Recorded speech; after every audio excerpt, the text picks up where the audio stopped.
Sri Vishnu Sahasranama, name 921, is Vita-bhayam. Anyone know what this is? From Bhagavad Gita. Vita raga, bhaya, krodha. Yeah. Means, in Bhagavad Gita, Krishna speaks of a self-realized person as without attachment, fear, and anger. So these are the defining characteristics of, or symptoms of material life. Symptoms, yeah. The characteristic is forgetting Krishna, and it manifests as attachment, fear, anger, and so many other undesirable qualities. But Krishna is Vita-bhayam, without fear. He's not of the material world, therefore he is not influenced by the qualities of the material world, and that can be analyzed in so many ways, but a prominent way to analyze it is that he is devoid of any fear. And why should he be? If he is, means he is supreme. He is unassailable. It's not like in Christian and Islamic mythology that there's some Satan and God is always struggling and just manages to keep on top. But he is always unassailable. His position is eternal. He's always far above all others. He is the source of all power. Namastejas tejase. Avir bhava. So he's the source of all power. So anyone who has any power, however powerful they may be, is only borrowing a little power from him. So what is he to fear from them? They're very powerful people in the world at the present time. Who are the powerful people? The powerful politicians, maybe the leaders. Yeah, the leaders of the powerful nations, United States, Russia, China, is powerful. They have to have power to be able to sit on top of that whole power of seething human activity. But in comparison with Krishna, they can be considered like fireflies, which you can see at night. Do you have fireflies around here? Sometimes, yeah. You can notice them. In the daytime, sometimes you see them early in the morning and you can see they're still giving out light, but it has no effect whatsoever in the presence even of the just beginning to rise sun. So it's something like that. Krishna is devoid of fear. This is the meaning of the name, because all these names can be understood in various ways. The Sanskrit can be unpacked in various ways. This meaning, he who is devoid of fear, is given by Shankaracharya and others who follow his interpretation. And of course, for us, especially as followers of Srila Prabhupada, the name Abhaya, which means the same thing, is a very important name. That's there in Bhagavad Gita also, beginning of the 16th chapter. Sri Bhagavan Uvacha, what's the first word after that? Abhayam, Abhayam, the first quality of persons situated in the divine nature that Krishna gives in the beginning of the 16th chapter, is Abhayam. Previous to this, in Vishnu Sahasranama, we've had the name Bhayakrit, one who makes fear. He who doesn't have fear is fearful to others. And Bhayanashana, he who destroys fear. So for the sinful, envious demons, rascals, we're not supposed to say things like that nowadays because we're being very empathetic with everyone, but there are sinful, rascal demons nevertheless. It's not good to be empathetic with everyone. Would it be a good idea to be empathetic with Hitler, for instance? What do you think? All you Germans, he's a demon. So Krishna destroys fear by, well, there are various names which suggest that. Just like, for instance, we have a name coming up, Viraha, who kills great heroes. So he destroys fear. Simply by remembering him, he destroys fear. This is the world of fear, as stated in Srimad Bhagavatam. Bhayam dvitiya bhiniveshata syat ishada petasya viparyaya smritihi. When we enter the consciousness of duality, thinking ourselves separate from Krishna, then we enter the world of fear.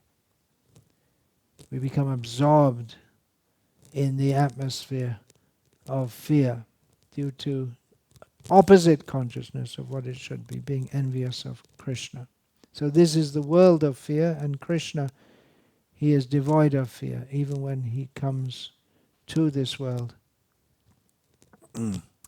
Another upcoming name is still to come in Vishnu Sahasranama, Bhayapaha. It's similar to Bhayanashana.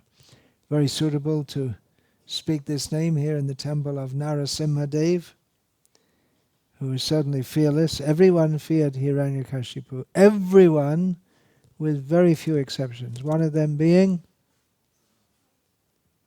Prahlad. He wasn't afraid. Brahma, it's stated in Bhagavatam as if Brahma, he wasn't afraid, but he couldn't pacify Nrsimhadev. And Lord Shiva said to him, it's not the time for the destruction of the universe yet, so that's for me to do. So you're a devotee of Shiva, is it? No. Just look a little bit like some of them. Didn't shave your head yet. Well, we can help you with that if you like. You're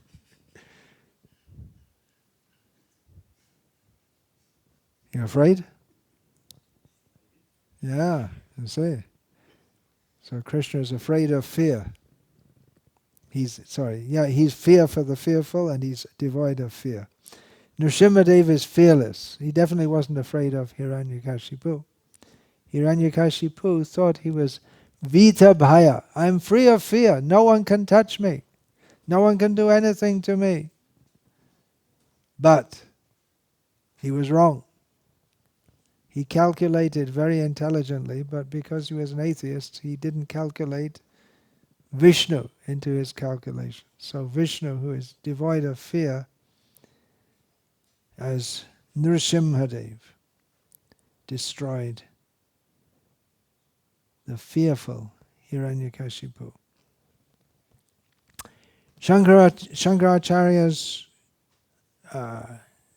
interpretation, Bhayam samsarikam samsara lakshanam va asa iti Vita-bhayaha Sarveshvaratvat nitya muktatvat cha. He has no fear pertaining to this world of transmigration.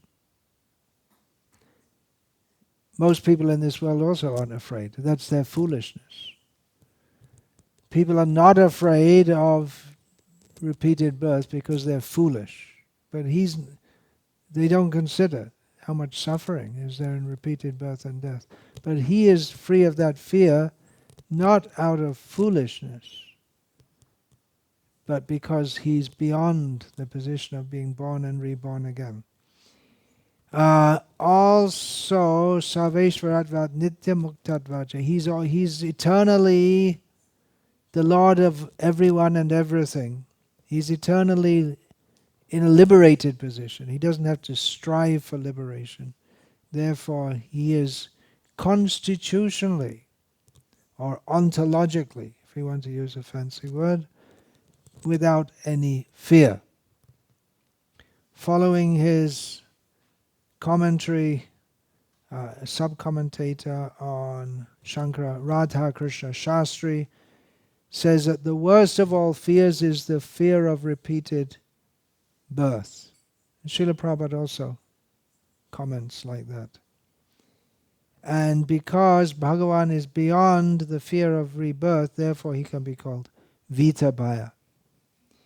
And even the Dvaita commentator, Satyasanda Tirtha in the Madhva Sampradaya, he also gives an explanation, just very simple. Bhaya shunya vita bhaya. One who is devoid of any fear is called Vita-bhayam.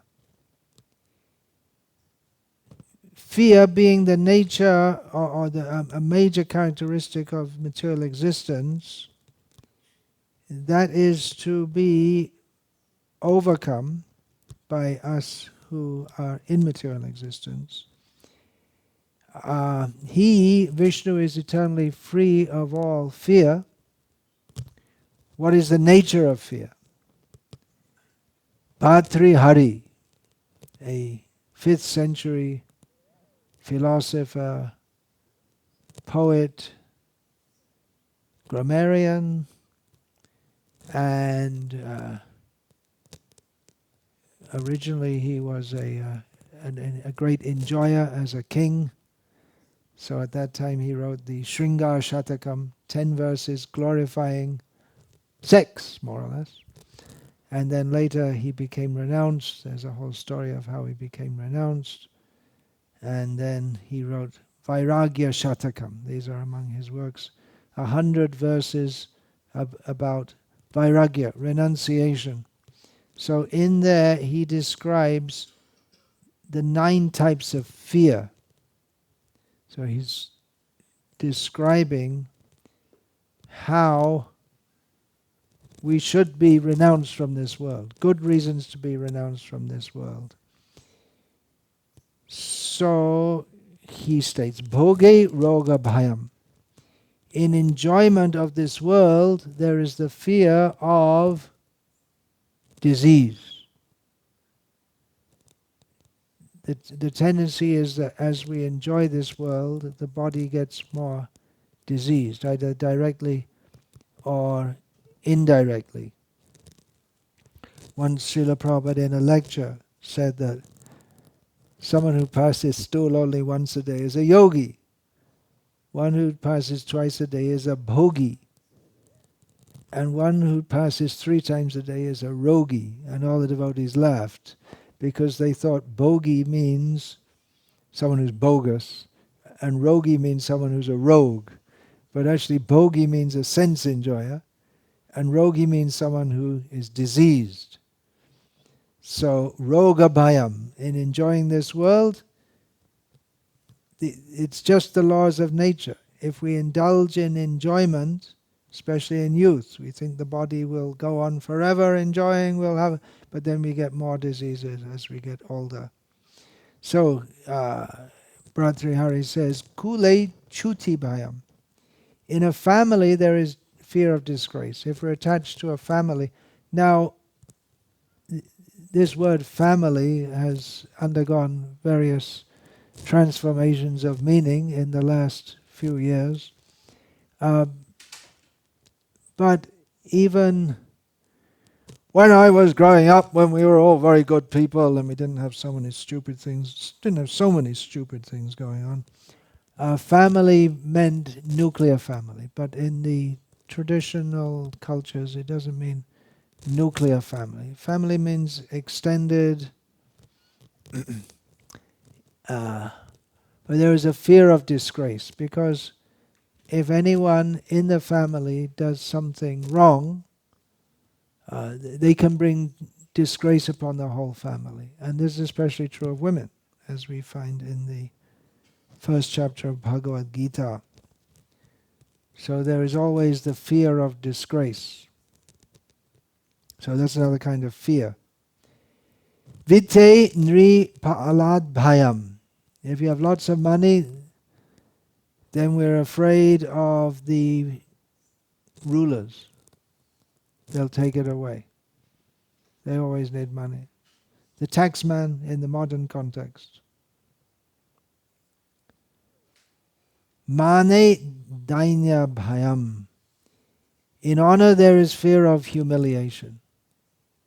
Someone who is honored always has the possibility to be humiliated. Someone who's honored has the possibility to be humiliated more.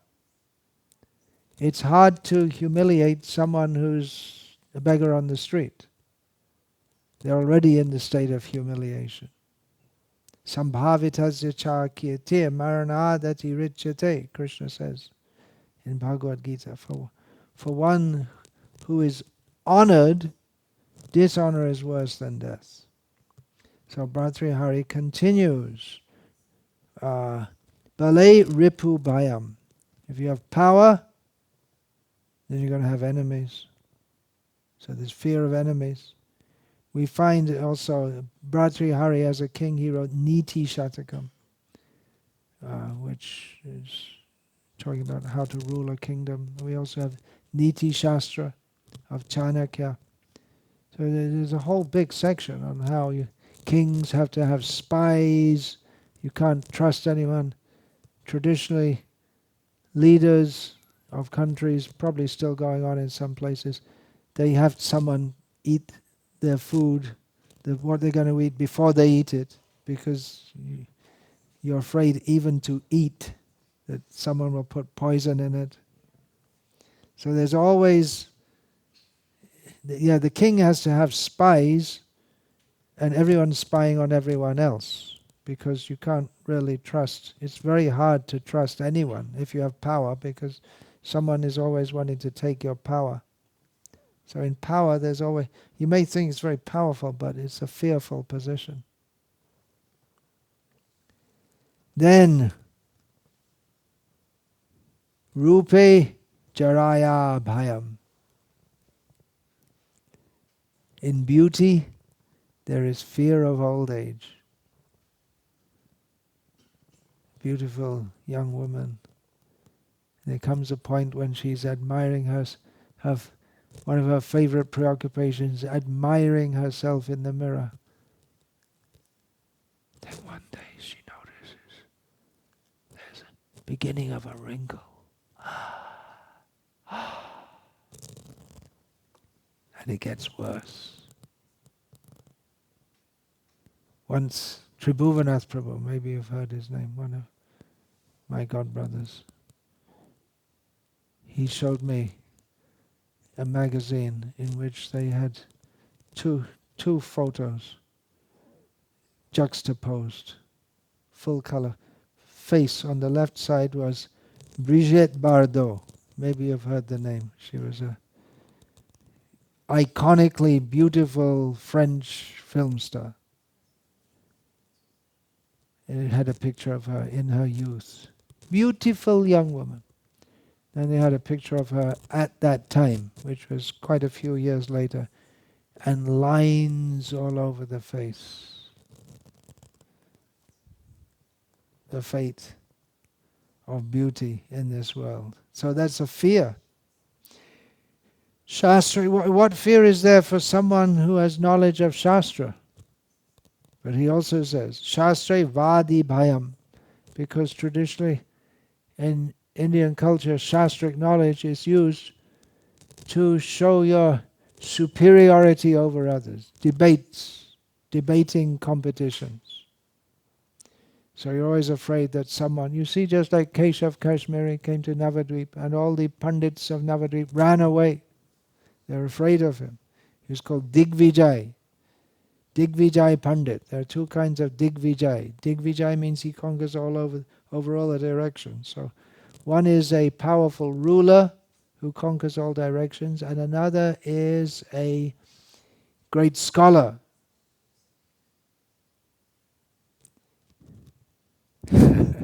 Was it Yamunacharya? He was, as a boy, there was a big scholar who was backed by the king. And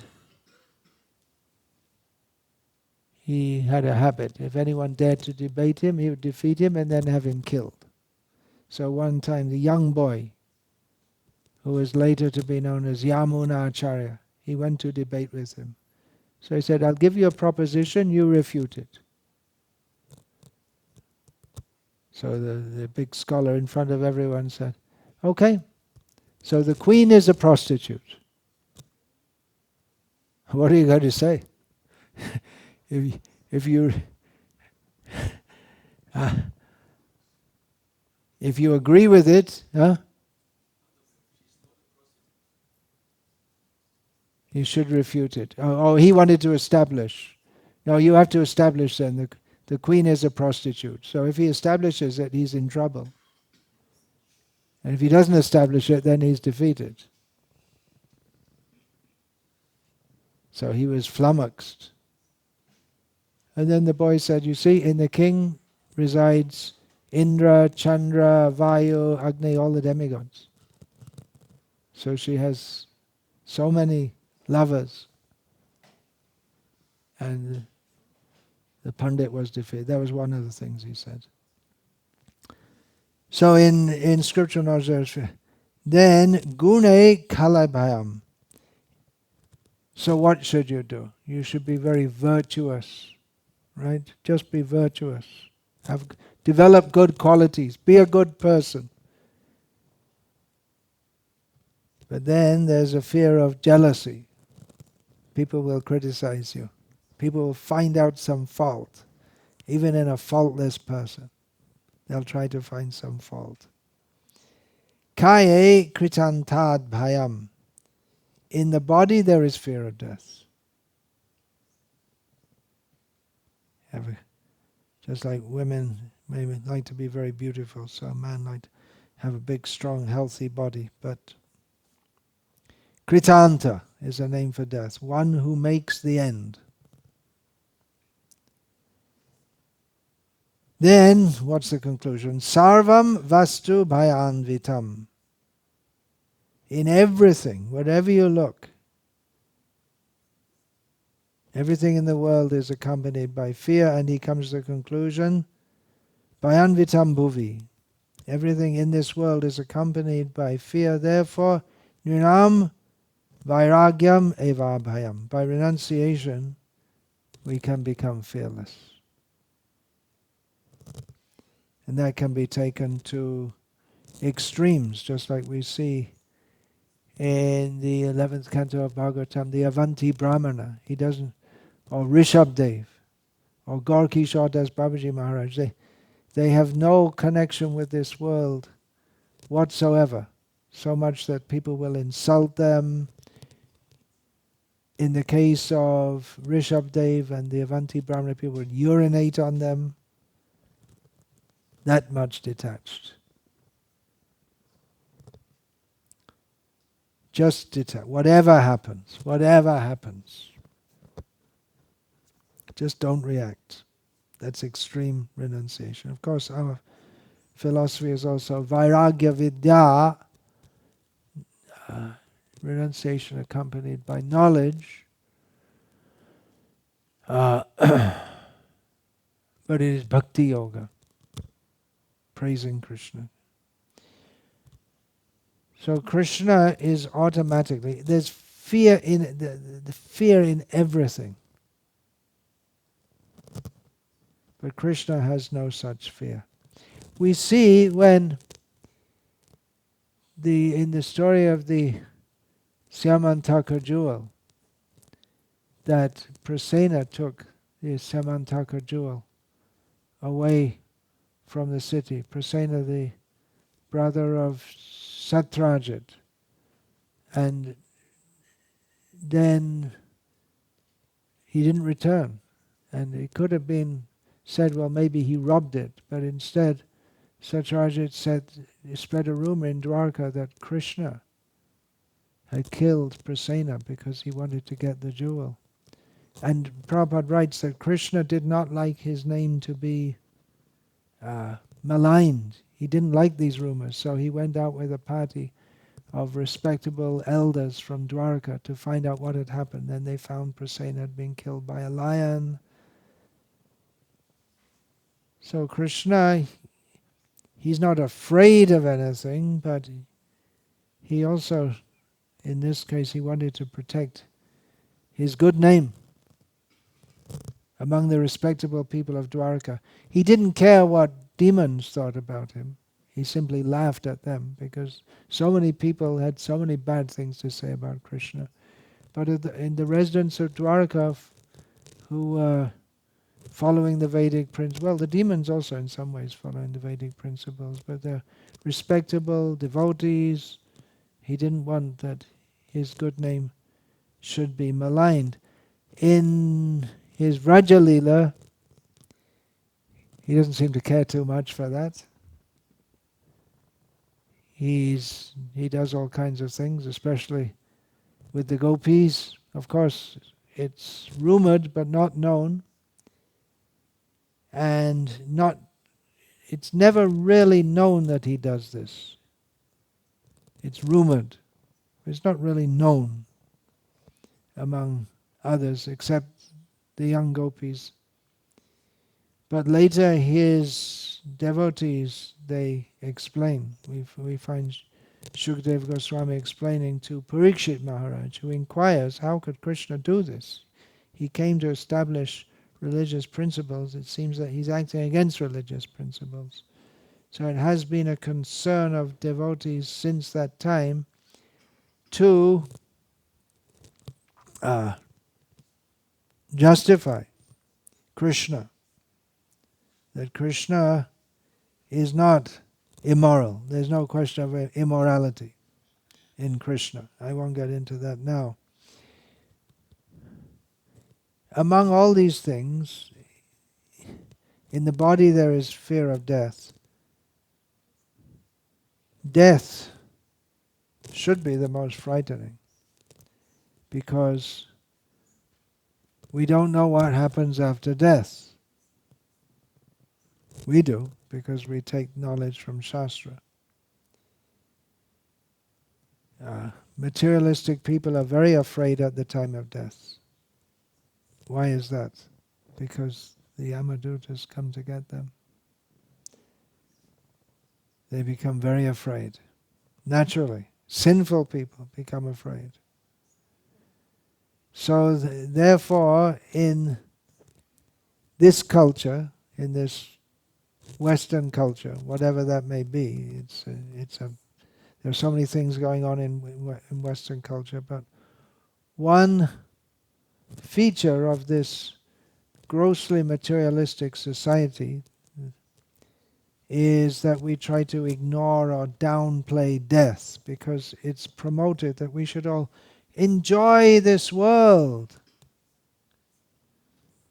Old age and death, they're hidden and downplayed, and I don't know in this country, but it's considered impolite in the demoniac culture in which I was raised in this lifetime to even mention death, to talk about death. We cover up old age, which is the herald, the harbinger of death, by thick perfume, what is it called? Cream? Some makeup. Okay, makeup's the general term. Cosmetics. And we try to pretend that we're young and healthy and I can go on and see how strong I am at an old age. In Poland last time I was there, which was quite a long time ago, I saw an advertisement for some beer in which it showed an old man with, in one hand he had this beer, in the other hand he was doing arm wrestling with a young man, just to show this beer will make you strong, which is bogus. Beer doesn't make you strong. But there's the idea, you're strong even in your old age, but you might be, some people in old age, but the time will come, however much we want to pretend it won't. We put it off in the future. We look at these, I was talking about these powerful leaders of countries. What are the countries I mentioned? United States of America? Russia and China. They're all old men and they're going on as if they'll live forever. But they won't. In India also, old man is leading the country. As if they won't die. But in old age, someone who's intelligent should prepare for death. Actually in young age also. In every age, but especially in old age, one should prepare. So I'm speaking on this name Vita-bhayam, one who is devoid of fear. Meditating on this name, we should consider how we should have fear. We should have fear of old age and death, and based on this fear, we should act in such a way that we become fearless by taking shelter of He who is constitutionally fearless. Medical science. There's this idea that by medicines you can increase your lifespan, and most old people are taking so many pills to try to keep them going. But it's a false, it's a pretext, it's an illusion that medical science will increase our lifespan. It's the usual thing when someone develops symptoms that they're going to die very soon, that they're rushed off to a hospital and some tubes are stuck into them and all kind of injections done, and they die anyway. What's the point? Someone's going to die and you rush them off to a hospital and try to keep them alive. Why? Better to face up to the fact that no technological advancement can stop death, nor will there ever be a time when there's some injection you can give, or pill you can give, or pipe you can stick in someone and they're going to live forever. There was an idea at one point that we have to freeze the bodies and then we'll bring them, when science will advance, and then we'll be able to bring them back to life. And Walt Disney had his body frozen in the hope that his body would be revived. And I believe later on, because the relatives wanted to get his fortune, they made some court case and had the body unfrozen. Too bad, Walt. You're living in Mickey Mouse land, make-believe land, cartoon land. But the actual fact is that you have to die, and when you die, you're off to another body. Death is beyond our control. However much we may laud the advances of science, the death rate continues, 100%. So we should be afraid. On the other hand, fear, if we're too much fearful, then we can't even operate in this world. So we should have a healthy fear. It's good to be fearful in some ways. We shouldn't be so foolish that I can drive the car at 300 kilometers an hour and nothing to fear. Well, a little slip at that speed and you're highly likely to be dead the next second. So healthy fear. When we're crossing a road, we should look to see, is traffic coming? These are precautions we should take. People have a bravado. They think that I don't have to fear anything. Then government makes laws. Put on your seatbelt.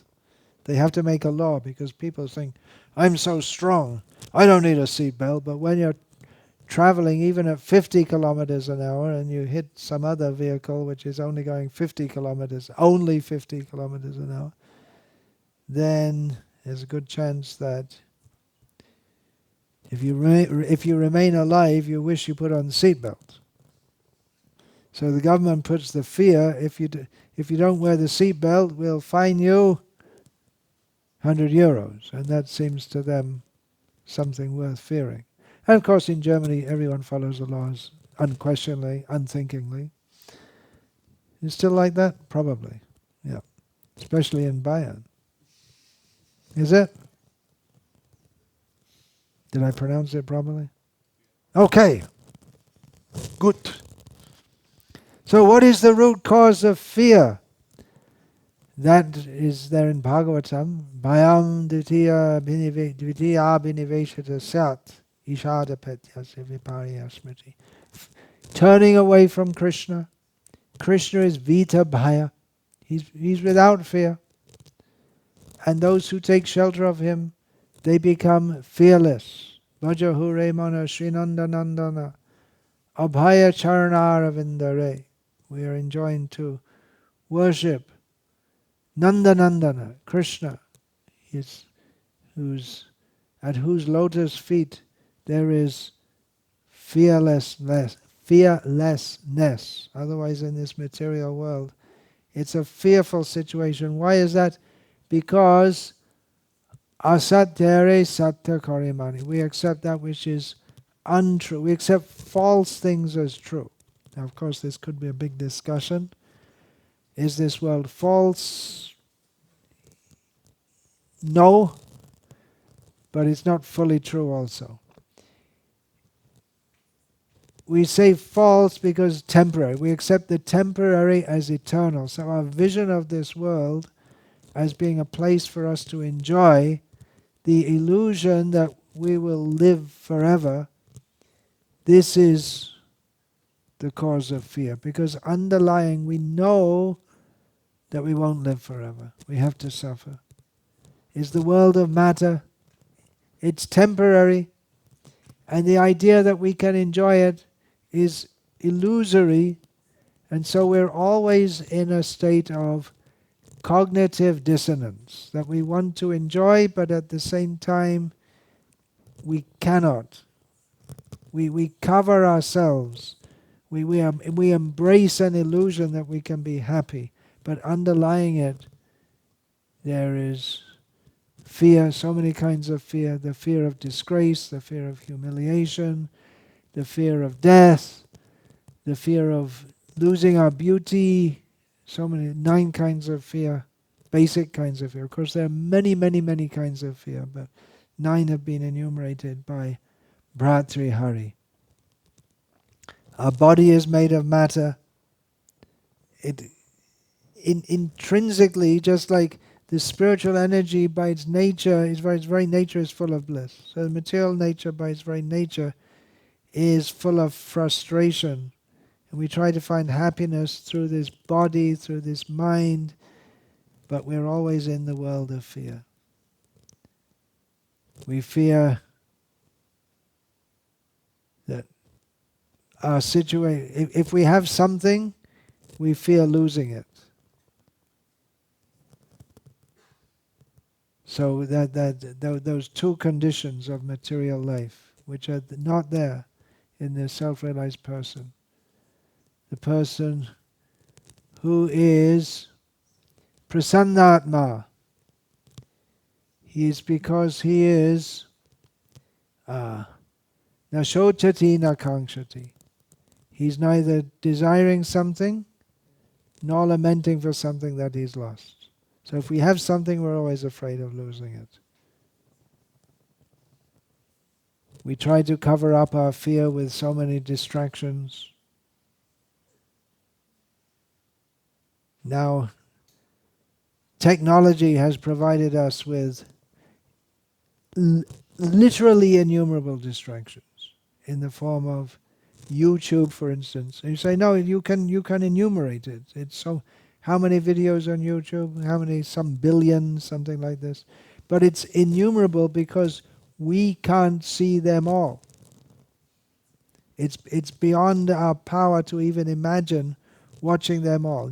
All kinds of entertainment, and it just covers our consciousness. It diverts our consciousness away from the underlying misery and fear. I'm going to read from Srimad Bhagavatam, Canto 3, chapter 26, text 16, the purport, in which Srila Prabhupada quotes this bhayam divtiya biniveshata syat.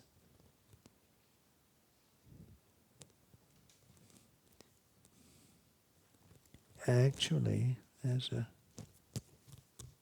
something in the Sanskrit there could be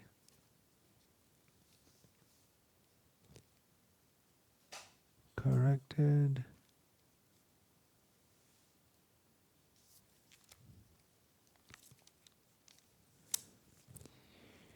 So Srila Prabhupada writes, Dvitiya refers to matter which is beyond spirit. Matter is the secondary manifestation of spirit, for matter is produced from spirit. Just as the material elements described are caused by the Supreme Lord or the Supreme Spirit, the body is also a product of the Spirit soul.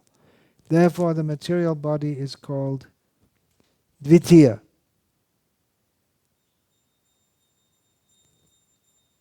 or the second.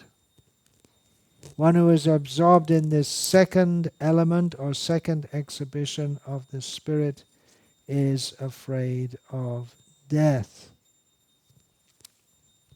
We are spirit souls, different from, this is Srila Prabhupada. We are spirit souls different from the material body, and we belong to the eternal, blissful, spiritual world. How about that? We all belong to the eternal, blissful, spiritual world. But for some reason we have fallen into this world of matter, which is foreign to us.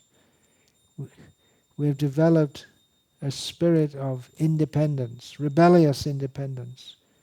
We are averse to the service of Krishna, which we think that this rebellious attitude will make us happy, but it makes us miserable. It's like orphans. We're just on our own to fight for ourselves. In every step of life there is fear. Samarshita ye pada pallava plavang mahatmadang punya yasho marare. What's the next line? Bhavambade vatsapadang parang padang yad vipadang natesham. In this material world, there's simply fear. But at the lotus feet of Krishna, there is no fear. Otherwise, in this material world, there is danger at every step. But if we take shelter of Him, then the great ocean of material existence, it becomes like the water in a calf's hoofprint. It's so difficult to cross over material existence, like a great ocean. But crossing over the water in a calf's hoofprint, you don't even think about it. You just walk over it. It's nothing to be even considered. So how can we become Vita-bhayam? By taking shelter of Him, by taking instruction from Him. Taking shelter of Him means taking instruction from Him. Theoretical and practical. It's not really theoretical, but it's to be understood with the intelligence. When we understand that we're not this body, we don't belong in this material world, everything that we consider mine has no real relationship with me. My family, my home, my car, my identity, my position in some company, everything is temporary. It has no real existence. Then we enter the world of fearlessness. Krishna, when we understand Krishna is protecting us, then where is the fear? We surrender to Him. Bhaja Hure Mana Srinandanandana Abhaya Charana Arvindare. Krishna says, Mamekam Sharanang Vraja. Aham Tvang Sarva Papebhyo Mokshayashami Masucha. Surrender to me only. Famous verse. I will deliver you from all. Do not fear. Ma Shuchaha. Varadaraj, the temple is there in Kanchipuram, South India. He's giving his blessing with his right hand, and written on his hand in Tamil script, Ma Shuchaha, do not fear. If we surrender to Krishna, no fear. Of course, we find it difficult to surrender to Krishna because we're so used to being in the world of fear that we're afraid of losing our attachments. That's ironic, isn't it? That what causes us fear, we're afraid to give it up because we're so used to being in the world of fear that we fear if we give it up we'll go to something worse. So Krishna speaks the whole Bhagavad Gita just to make us ready to be unafraid to surrender to Him. He could say right at the beginning to Arjuna, Mamekam Sharanam Raja. Okay, finished. Do it. There's no need for the Bhagavad Gita. And of course for pure devotees, there is no need for Bhagavad Gita. But for us, we need to hear again and again. It may take many lives to get free from this attachment, the false belief that holding on to the things which cause us fear and misery will actually make us happy. It may take many lifetimes to get rid of that. We can do it in one life, in this short life, if we use it properly. If we take one step toward Krishna, it takes 100 steps towards us. We need to take the step, and then Krishna will help us to make more steps.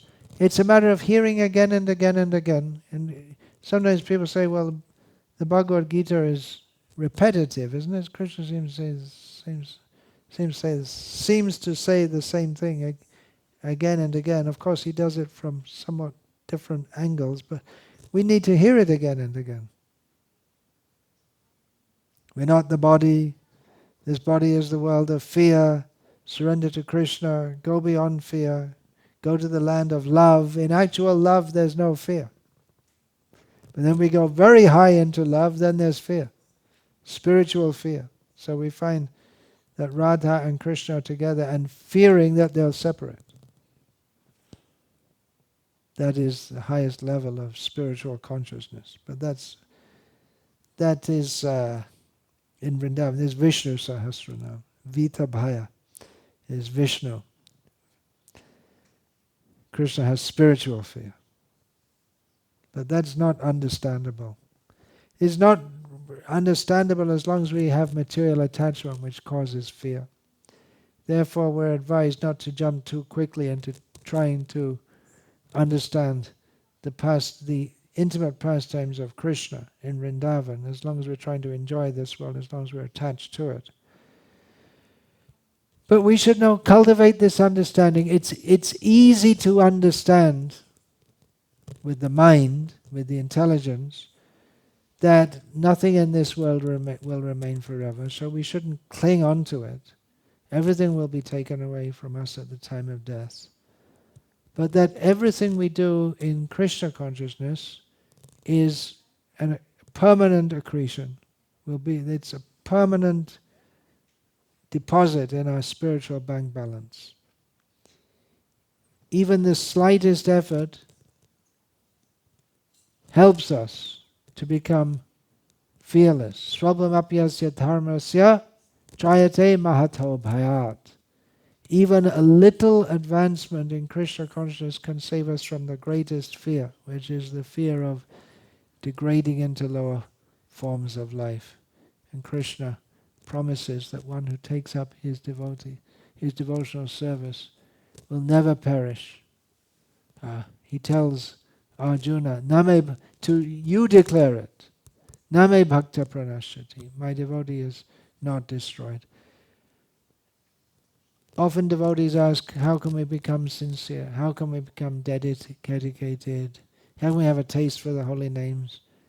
And my generic answer to this kind of question is see the quality, see someone who has this quality and associate with them or try to follow them. So if we want to be fearless, what should we do? Take shelter of Vita-bhayam, Krishna. How do we do that? Take shelter of a devotee who is fully sheltered by Krishna, and then we also become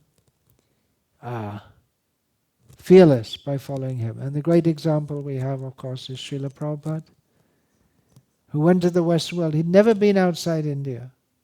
We can't imagine what that means in our modern world, where people are flying here and there, driving here and there.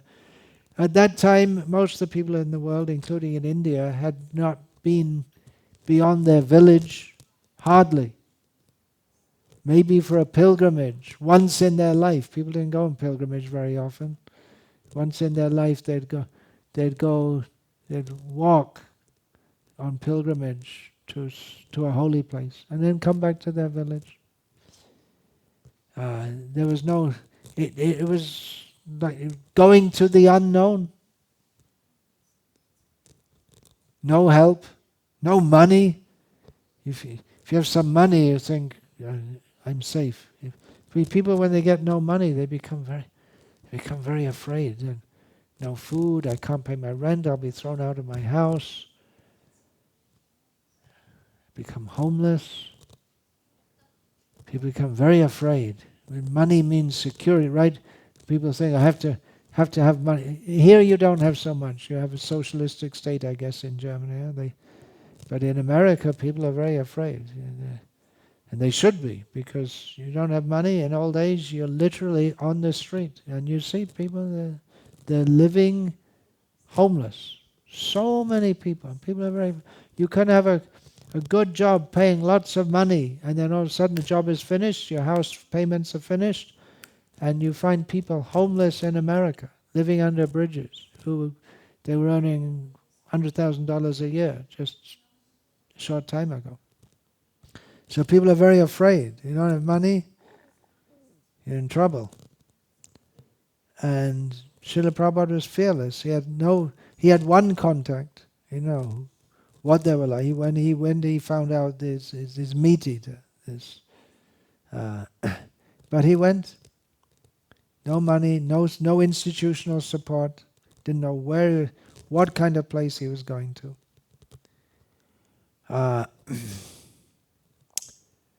The captain of the ship said that when Srila Prabhupada got down, of course there is something in folklore that he said that I didn't know whether to look right or look left. But the captain of the ship said he wanted to accompany Srila Prabhupada to help him through customs and everything. He said no. He just went. That was in New York. He just went. Left. He knew now he's on his own, but he knew I was never on my own, because Krishna is with me. My spiritual master is with me. He brought with him some kind of grains, I guess something like muesli or something, because he thought he wouldn't even be able to get vegetarian food in America. He was pleasantly surprised that vegetarian food is available. He had no source of income. He had books which he planned to sell, but there was no guarantee of that. He had faith. Faith brings fearlessness.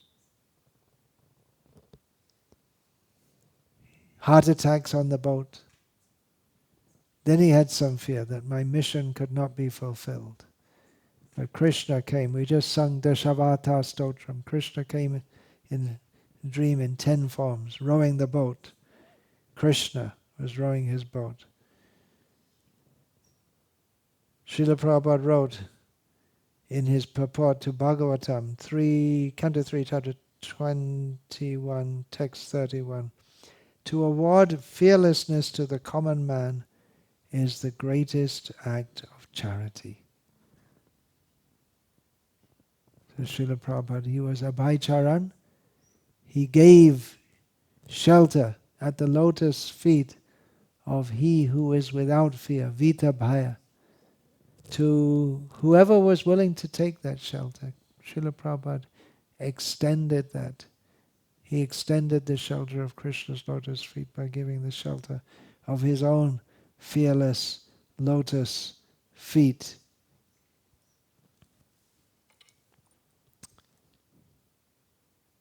Okay, I'll just speak a little more. And and tomorrow I plan to continue speaking on this in the morning talk. Okay, how can we get free of fear? The general point is to take shelter of Krishna, who is without fear. How to do that, Krishna explains the practical methods for doing that. One practical method is to chant the names of Krishna. The point of becoming fearless, we find this again and again in Bhagavatam. There's a well-known verse in the second canto, Etan nirvidyamananam ichchatam akuto bhayam yoginam nripa nirnitam harer namanu kirtanam. Shukadev says, how to become fearless. O king, constant chanting of the holy name of the Lord after the ways of the great authorities. This Namanu, Harer Namanu Kirtanam. Anu Kirtan means, Anu, the prefix, can mean constant. It can also mean following. So it can mean constantly or can mean following. So Srila Prabhupada gives the translation, bringing out both points. O king, constant chanting of the holy name of the Lord after the ways of the great authorities is the doubtless and fearless way of success for all, including those who are free from all material desires, those who are desirous of all material enjoyment, and also those who are self-satisfied by dint of transcendental knowledge. Srimad Bhagavatam awards fearlessness. Yasyang Vaishruyamanayam Krishne Paramapurushe Bhaktirut Padyate Pungsa Shoka Moha Bhayapaha. By Srila Prabhupada's translation, simply by giving oral reception to this Vedic literature, the feeling for loving devotional service to Lord Krishna, the Supreme Personality of Godhead, sprouts up at once to extinguish the fire of lamentation, illusion, and fearfulness. So bhakti gives fearlessness, and by hearing Bhagavatam, that will awaken bhakti. So there's a good program to hear Bhagavatam repeatedly, as Srila Prabhupada instituted that in ISKCON temples. Then, meditating on Krishna's form. This is a verse from the 7th canto of Bhagavatam. Etad vapus te bhagavan dhyayataf paramatmanaha sarvato goptri santrasan mrityor api jighangsata. My dear Lord, O Supreme Personality of Godhead, you are the Supreme Soul. If one meditates upon your transcendental body, you naturally protect him from all sources of fear, even the imminent danger of death. So that's particularly apt to state this here in the temple of Nrsimhadev, who awards fearlessness. This temple was established here, near to the border of the Iron Curtain in those days, near to the border of Czechoslovakia, which is the beginning of that fearful region beyond the Iron Curtain, a source of fear. It used to be, even saying that, especially USSR, but then even Czechoslovakia. Nowadays, Czech and Slovakia, nothing to fear. But in those days, to go to those countries was a great act of bravery. Devotees were going. It was a great act of bravery. I remember first time I went to Russia, still in the communist time, and this it wasn't advertised to all the devotees. We want to keep it secret, but one Mataji who had a business had given some, because we didn't have any we didn't have anything to show materially. We didn't have any bank accounts or any National Health Service cards. So she had a business, so she certified us, and then we got our visas. And just as we were leaving, I saw the look on her face. It was like, she was going to USSR. So it was a great, and that's why this temple was established here, just near to the border of the Iron Curtain, because devotees were going behind the Iron Curtain. It was a very fearful thing, and Nrsimhadev was established here to protect. That was the idea. So we can meditate on him. Fear didn't go away with the collapse of the Soviet Union.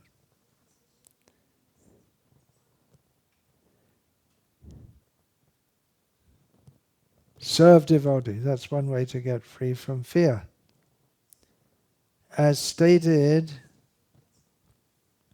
in Bhagavatam 6th canto, 1st chapter, text 17. Sadri chino he ayam loke panta kshemo kuto bhaya. Again, akuto bhaya, same word. Sushila sadhavo yatra narayana parayanaha. The path followed by pure devotees who are well behaved and fully endowed with the best qualifications is certainly the most auspicious path in this material world. It is free from fear, and it is authorized by the Shastras. So the easiest method for all of us is chanting the holy names of Krishna.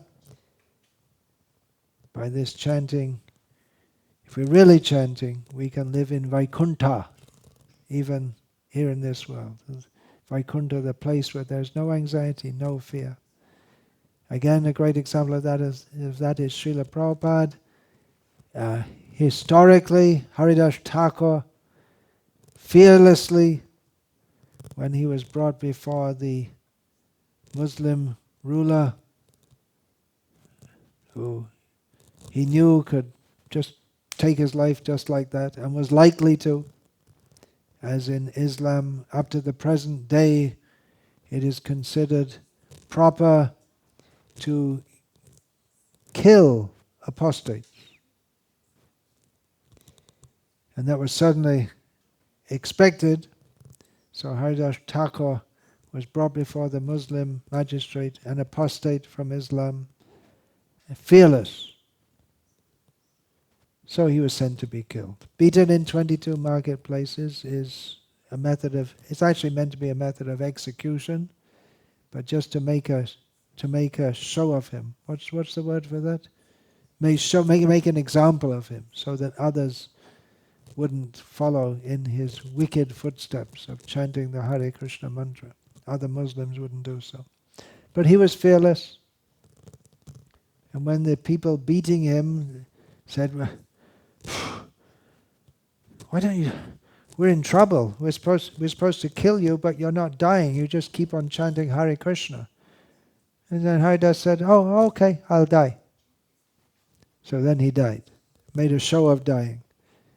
And then the order from the Muslim ruler was throw his body in the Ganga, because the Muslims have the idea that whatever is considered most pious in quote-unquote Hinduism is just the opposite. So they thought if you throw his body in the Ganga, then surely he'll go to hell. So throw his body in the Ganga. So they threw his body in the Ganga, and Haridas, dead.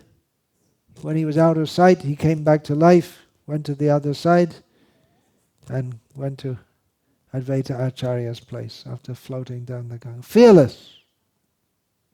chanting the holy names. Hare Krishna. I'll finish there. Krishna willing, we'll continue tomorrow discussing he who is free from fear and who can therefore make us free from fear. Hare Krishna. Vancha kalpatarubhyascha kripa sindhubhyo patitanam pavanebhyo vaishnavebhyo namo namaha. Dante nitaya churnakang padayo nipatya kritvacha kakushatam etad aham bravimi. Hey sadhava sakala eva vihaya durad gauranga chandra charane kurute anuragaha. Parivadatu jano yata tata va nanumakaro namayang vicharayama. Hari rasa madhira madati mata bhuvi vilotama nartama nirvishma. Hare Krishna, Hare Krishna, Krishna Krishna, Hare Hare. Hare Rama, Rama Rama, Hare Hare.